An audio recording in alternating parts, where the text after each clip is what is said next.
Պարոն Առաքելյան, ես պետք է խնդրեմ դուք էլ ներկայացնեք կենդանիների խնամքի կենտրոն ՀՕԱԿ-ի 2025 թվականի կատարած աշխատանքների վերաբերյալ ձեր զեկույցը։ Պարոն քաղաքապետ, 2025 թվականի ընթացքում իրականացված աշխատանքների արդյունքում կենդանիների խնամքի կենտրոն ՀՕԱԿ-ի կլինիկա է տեղափոխվել 4140 թափառող կենդանի։ Այս տեղափոխված կենդանիների նախնական հետազոտություններից վտանգավոր վարակիչ հիվանդությունների նկատմամբ կանխարգելիչ միջոցառումներ իրականացնելուց հետո 2703 թափառող շուն ստերջացվել եւ պատվաստվել է կատաղություն հիվանդության դեմ։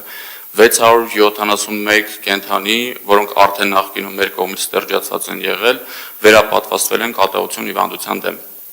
Կուզեմ նշել, որ կատաղություն հիվանդության նկատմամբ այս խիստ դիտարկումները կամ ուշադրությունը մենք սկսել ենք 2022 թվականից հաշվի առնելով հիվանդության վտանգավորության աշճանը կամ վտանգավոր լինելը ինչպես կենդանիների, այնպես էլ մարդկանց համար։ Տարվա ընթացքում քննեցված անկած կենդանիների քանակը եղել է 766-ը, իսկ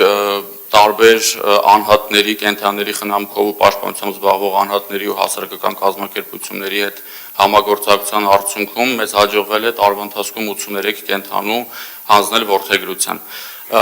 Մենք տարվա ընթացքում նաև իրականացնել ենք կրթական ու իրազեկման արշավներ, որին մասնակից է եղել շուրջ 200 դպրոցահասակ երեխա։ Պարոն քաղաքապետ, 2026 թվականին պահպանելով ստերջացման ծավալները մենք նպատակ ենք դրել ավելացնել իրազեկման ու կրթական արշավները դպրոցահասակ երեխաների շրջանում, ինչպես նաև հանրային լայն իրազեկման արդյունքում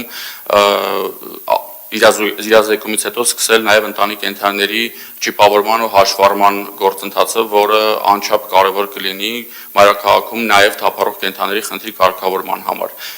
Հարցի կարգավորման համար մենք ինչպես նշել ենք նախկինում, նախաձեռնվել է եւ արդեն այս տարի կունենանք շահագործման կհանձնենք Հայաստանում եւ Երևանում առաջին կացանը նախատեսված ընտանի կենդանիների համար։ Ձեր թույլտվությամբ ես հաջորդ շաբաթ արդեն գրաֆիկական տարբերակով կներկայացնեմ նախագիծը եւ ավելի մանրամասն կներկայացնեմ թե ինչի համար է այս կացարանը եւ եւ վերջնարդյունքը ինչ կլինի։ Այս ամենով հանդերձ կուզենամ նաև նշել, որ տարվա ընթացքում կշարունակվեն միջոցառումները, ինչպես խոստացել ենք նախկինում խնամքի օրերի, որտեղ մարդիկ պարբերաբար կարողանում են գալ կենտրոն, մասնակցել կենդանիների խնամքին, ստանալ իրենց ուզող հարցերի պատասխանները, ինչպես նաև այս տարի նախաձեռնել ենք մեծածավալ հանրային միջոցառում իրականացնել, որը կլինի արդեն կազմակերպության տարածքից դուրս։ Հաշվի առնելով նախորդ ձեր հանձնարարականը, այսուհետ ամեն ամիս կլինի զեկույց նախորդ ամսվա կատարած աշխատանքի վերաբերյալ։ Շնորհակալություն։ Շնորհակալ եմ, պարոն Առաքելյան, շատ գովելի է, որ նախորդ տարի 83 շուն է որդեգրվել, որոնցից մեկին մենք ենք որդեգրել, բայց պարոն Առաքելյան, շատ եմ խնդրում այլևս կնոջը շունչ տալ, մեր տանը էլ տեղ չկա,